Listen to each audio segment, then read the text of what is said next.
हम मेहनत करेंगे, लोगों के पास जाएंगे, अपनी बात रखेंगे, निश्चित रूप से उनका आशीर्वाद मिलेगा और मंगलौर उपचुनाव हम जीतेंगे। काजी जी बहुत सुलझे हुए और अच्छे नेता हैं। मंगलौर के विकास के लिए काजी बहुत ज़रूरी है। सदन में बात कौन उठा सकता है, मंगलौर के विकास की बात कौन कर सकता है, मंगलौर के किसानों की बात कौन कर सकता है, मंगलौर के मजदूरों की बात कौन कर सकता है, और कौन ऐसा व्यक्ति है जो मंगलौर को टॉप में ले जा सकता है इस जिले में।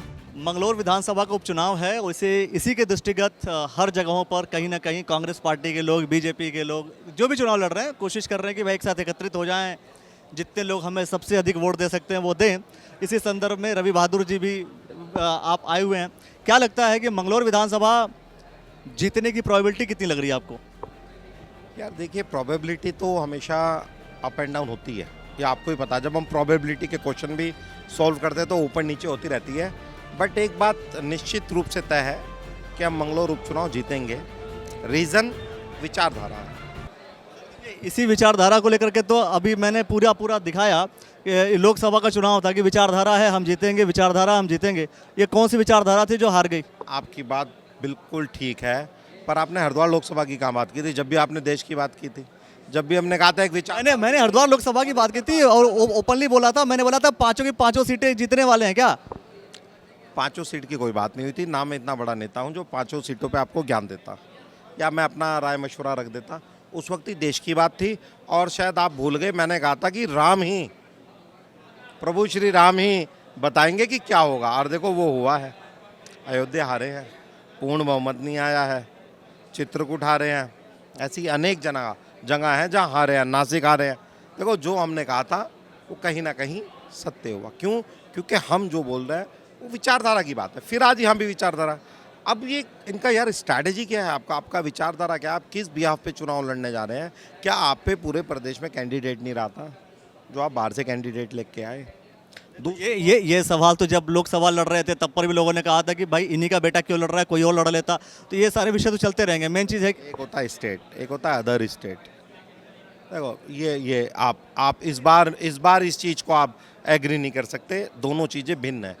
फिलहाल रही मंगलौर उपचुनाव की बात, मंगलौर उपचुनाव निश्चित रूप से हमारा कार्यकर्ता मेहनत करेंगे और हम जीतेंगे। और उसी कड़ी में आज हमने जो है सेक्टर वाइज, जोन वाइज, और आपका जो है ब्लॉक अध्यक्ष, फ्रंटल संगठन के अध्यक्ष, विधायक, जिला अध्यक्ष, सबकी जिम्मेदारी तय हुई है। कल तक सबके हाथ में चार्ट होगा, शाम तक, और फिर हम अपने अपने क्षेत्र में लगेंगे। अब चाहे वो विधायक को 1 गांव संभालना पड़े, चाहे 2 संभालने पड़े, चाहे जिला अध्यक्ष को 4 गांव संभालने पड़े, जो जिसको जिस तरीके से जिम्मेदारी दी जाएगी, जो जितना उपयोगी होगा उस हिसाब से हम कार्य करेंगे और हम मेहनत करेंगे। हम ये नहीं कह रहे हम जीतते ही पड़े हैं, हम मेहनत करेंगे, लोगों के पास जाएंगे, अपनी बात रखेंगे, निश्चित रूप से उनका आशीर्वाद मिलेगा और मंगलौर उपचुनाव हम जीतेंगे। देखिए, पिछले बार कांग्रेस पार्टी 500 के वोटों के अंतर से हारी थी। इस बार अगर हम बात करें मोंटी अंसारी की, जो उनके पुत्र हैं, तो इसके बाद तो लगता है कि भाई एक सिंपैथी वोट भी कहीं ना कहीं उन्हें मिलेगी। तो पूरा बेनिफिट तो फिर बसपा की तरफ जाता हुआ दिख रहा है। देखिए, ये जो पहले के स्टैट्स थे, 2022 में मेरी विचारधारा कुछ और थी, आज विचारधारा कुछ और है। विधायक बनने से पहले मैं विधायक की डेफिनेशन अलग समझता था, आज विधायक बनने के बाद विधायक की डेफिनेशन अलग है, जो आज मेरे कर्म में, मेरे कामों में, मेरी बातों में दिखती है। उस वक्त जो हुआ वही स्ट्रैटेजी तैयार करने के लिए तो हम बैठे हैं कि हमें ज़्यादा वोटों से कैसे जीतना है। चलिए, ये अभी जीतना नहीं जीतना, ज़्यादा वोटों से जीतना या कम वोटों से जीतना है? हम ये नहीं कह रहे हम 23,000 से जीतने आ रहे हैं, 24,000 से जीतने आ रहे हैं। हम ये कह रहे हैं हम स्ट्रैटेजी तय करने के लिए बैठे हैं कि किस तरीके से हम लोगों से अपनी बात रख सकते हैं, कि आपकी सदन में बात कौन उठा सकता है, मंगलौर के विकास की बात कौन कर सकता है, मंगलौर के किसानों की बात कौन कर सकता है, मंगलौर के मजदूरों की बात कौन कर सकता है, और कौन ऐसा व्यक्ति है जो मंगलौर को टॉप में ले जा सकता है इस ज़िले में। उस बात को लेके, उस विचारधारा को लेके, उस कार्य को लेके हम लोगों के बीच में जाएंगे, अपनी बात रखेंगे। अब वो देखते हैं लोग हमारे पे कितना विश्वास जताते हैं। बाकी मैं समझता हूँ कि एक जो प्रेस कॉन्फ्रेंस आपने की थी उसे लेकर के हम बाद में बात करेंगे, जल निगम को लेकर के पूरा बैठ करके इत्मीनान के साथ, सबूतों के साथ, जब आपका मन करे। हालांकि वो मैं आपको फिर बता दूं, उपचुनाव में ही है। नारसन ब्लॉक के प्रमुख का ही उसमें नाम आ रहा है कि उनकी एसएस इंफ्राटेक करके कोई कंपनी है जिसको जल जीवन मिशन में ठेके दिए गए हैं और ठीक ठाक एक अमाउंट के दिए गए हैं। तो ये एक मतलब भ्रष्टाचार की एक नई प्रकाष्ठा भारतीय जनता पार्टी ने लिखी है कि यूपी के ठेकेदारों को 24-24, 25-25, 20-20 ठेके देने का कार्य किया गया है।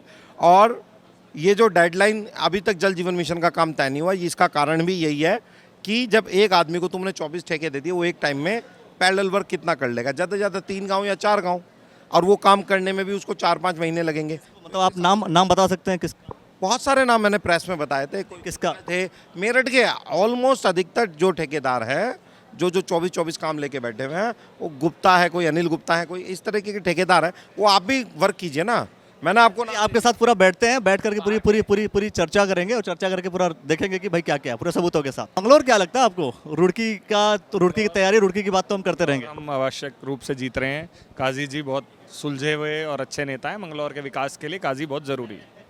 मंगलौर के विकास के लिए काजी जरूरी है, लेकिन ये भी तो हो सकता है कि भाई जीत जाए मोंटी, जीत जाए बढ़ाना जी। देखिए, आशा तो सबको रहती है चुनाव में, लेकिन जीतते कम लोग हैं।